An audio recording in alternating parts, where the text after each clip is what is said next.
I don't always choose to preach about the responsorial psalm, but when I do, I speak about the 5 S's. We sang in the responsorial psalm just now, "If today you hear his voice, harden not your hearts."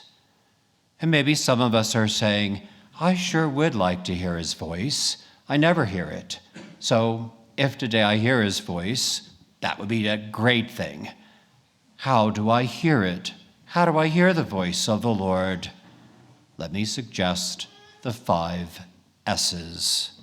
They are silence, separation, spirituality, sacramentals, and sacraments. First of all, silence. Cardinal Sarah, in his book called The Power of Silence, refers to the din in our world as the dictatorship of noise. It's everywhere. Noise, noise, noise. It's controlling. It takes away our freedom. It even, in some instances, has made its way into our churches in the celebration of Holy Mass. St. John tells us in his book of Revelation, when the Lamb opened the 7th seal, there was silence in heaven for about half an hour. I guess all the singing of the Sanctus ended. Just silence for half an hour. The silence of heaven rests above the great din of our world. Just as a side note, our Roman Missal, the big red book with the lettering in red for what is to be done, the rubrics, and the lettering in black about what is to be said, is placed for Mass with the book closed so that the priest can take the seals, the ribbons, and open it because he represents the Lamb. He represents Jesus Christ. Cardinal Sarah says in his book, if we who are made in the image of God are to approach him, the great silent one, we must first quiet ourselves and enter into his silence. And so, maybe a little bit of a exam on how we're observing silence. How often is our television on? Some people have their television on constantly. That doesn't help to foster silence. What about our radio? How often is our radio on? Or we ask ourselves, are we capable of being without our cell phone for a moment? Some people just cannot be without it. It's worn a little patch, if you will, in their pocket. You can see exactly where that is. If it's not in the pocket, you can still see where it usually is. And maybe some people just begin to treat it and maybe even call it my precious. Cannot be without my cell phone. You don't want to miss anything. I mean, there might be our neighbor posting another picture of their dog. Got to see that. Or maybe Aunt Sally's going to post a picture of what she had for dinner. I don't want to miss that either. Or maybe I've missed the most recent executive order. You know, they're coming pretty fast and furious, so don't want to miss one of those. Got to have my cell phone so I can hear the ding and know what's going on. Are we perhaps uncomfortable with silence? It's interesting when you go to restaurants, when you can go to restaurants, and you see a couple that have been married for a long time, and sometimes they just sit in complete silence. They're not having a conversation, but they look at complete peace with one another. They're not uncomfortable with silence. We should not be uncomfortable with silence. It's the language of God. Mother Teresa says we need to find God, and he cannot be found in noise and restlessness. God is the friend of silence. Secondly, separation from the world. I want to use an example from Greek mythology, the figure of Orpheus. According to some legends, Apollo gave Orpheus his first instrument, but he was gifted in the area of music. They say that when he was playing and singing, it was so beautiful that animals and trees and even rocks would dance around him. Orpheus joined the expedition of Jason and the Argonauts, and as they were coming back from their successful mission, getting the golden fleece, they had to sail through the straits where the sirens hang out. The sirens were beautiful women who sat on rocks seducing sailors with their irresistible songs. Unable to avoid the beauty of their sight and their song, the sailors would run aground and the rocks, and they would be killed.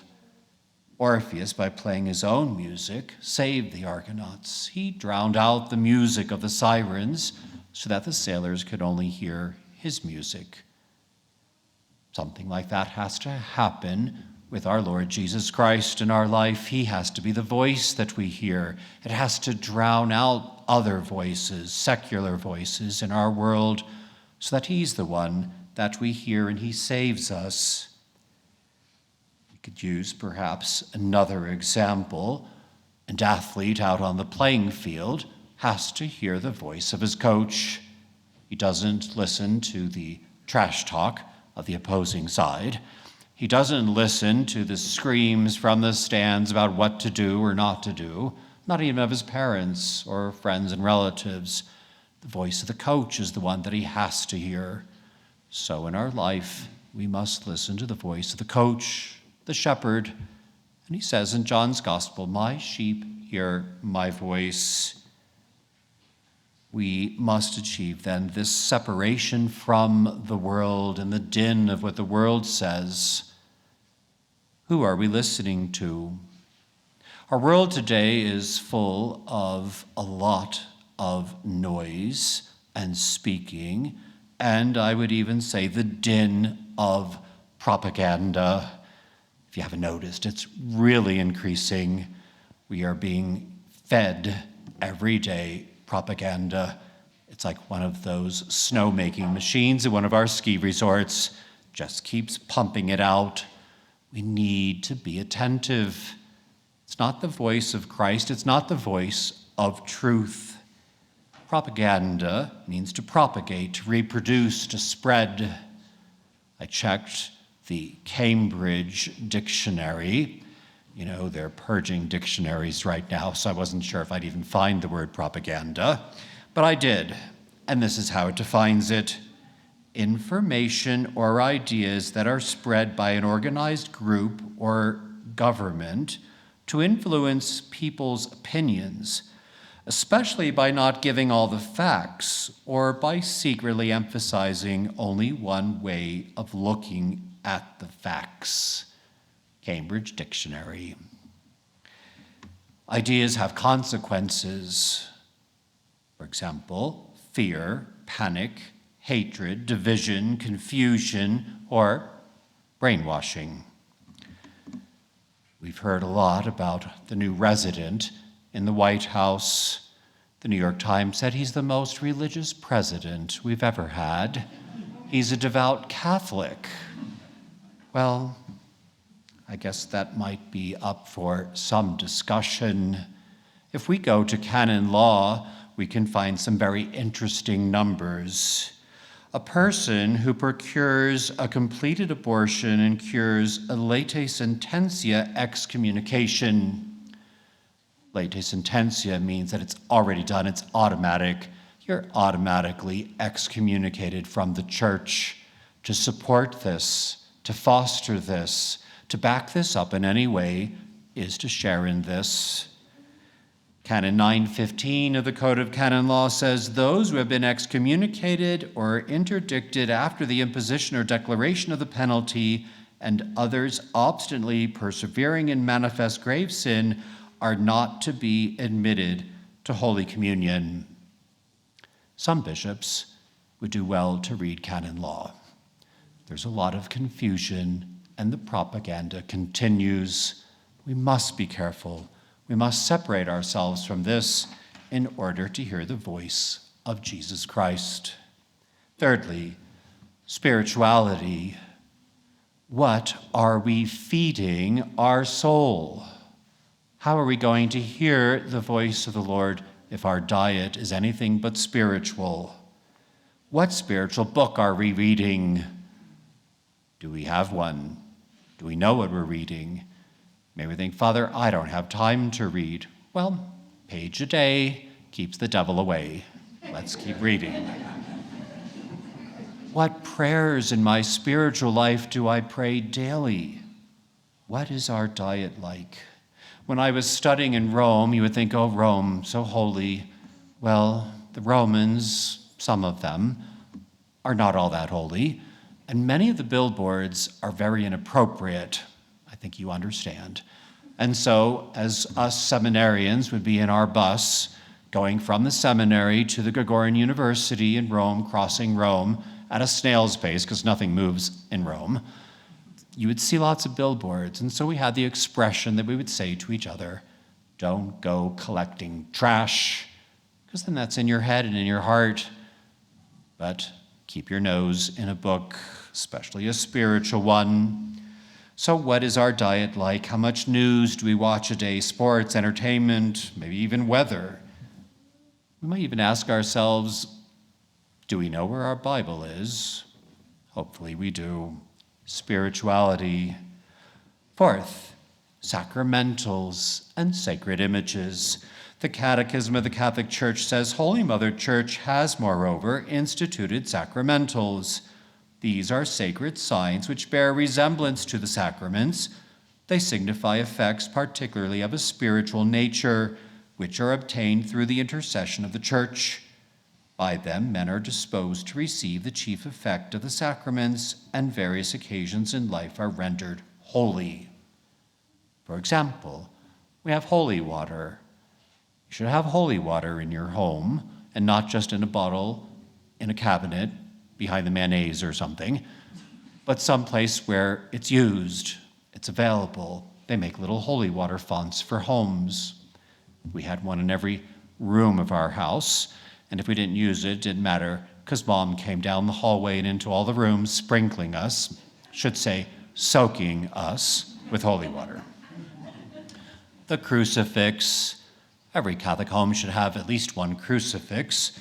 Rosaries, statues, icons, blessed candles, maybe an image of the Sacred Heart or Divine Mercy that is enthroned in the home, etc. St. John Marie Vianney says, it ought to be the endeavor of every zealous Christian to make his home like a church, a temple of God, so that he may there be able to occupy himself with the things of God. Man, who is a creature composed of body and soul, requires perceptible objects to represent to him the unseen, or in other words, he needs sacred pictures. They can be conversation starters. They remind us of the one we are listening to and speaking to. St. John Damascene says, the beauty of the images moves me to contemplation as a meadow delights the eyes and subtly infuses the soul with the glory of God. Lastly, sacraments. I suppose it's obvious. First of all, the sacrament of confession. If we go to the sacrament of confession and our sins are removed, we're removing the static between ourselves and the Lord. For those of us who even use radios anymore, where you have to tune, you know, if it's not exactly right, there's a lot of static. Or if you're too far away, there sometimes is a lot of static, and nobody wants to hear static. And so you don't really listen. We can't have static in our life if we really want to hear the Lord. Sin muffles his voice. So remove the sin. We're going to have a better chance hearing the voice of the Lord. And of course, to allow him the opportunity to speak to us. We do that through prayer. We do that through spiritual reading. But we can also do it through adoration, to come here, to be with the Lord, to sit, just to listen. We don't have to fill up the time with all sorts of things. We can just be here. Remember, we might have trouble hearing the Lord. He has no trouble speaking to us. So let him speak to our heart and soul in adoration. My brothers and sisters, the gospel today told us that Jesus teaches with authority. Pope John Paul II has a beautiful reflection on this. Enlivened by the power of the Spirit, what Jesus says truly expresses his mystery as the Word made flesh. It is therefore the word of someone with authority, unlike the scribes. It is a new teaching, as those who hear his first address in Capernaum are amazed to recognize. These are words that fulfill and surpass the Mosaic law. They are words that extend divine forgiveness to sinners, offer healing and salvation to the sick, and even bring the dead back to life. They are the words of the one who was sent by God, in whom the Spirit dwells in such a way that he can give that Spirit without measure. Jesus teaches with authority. What authority? I believe we could say the authority of love. He speaks with love. He speaks because of love. He speaks about love. He does not teach what the world might want to hear. He teaches with love. He does not teach what will keep him on social media. He teaches with love. He does not teach what will be supported by the majority. He teaches with love. He does not teach what the elite propagate. He teaches with love. Jesus asks us for our ears and our souls. Let us listen in silence, separation, spirituality, sacramentals, and sacraments. If today you hear his voice, harden not your hearts.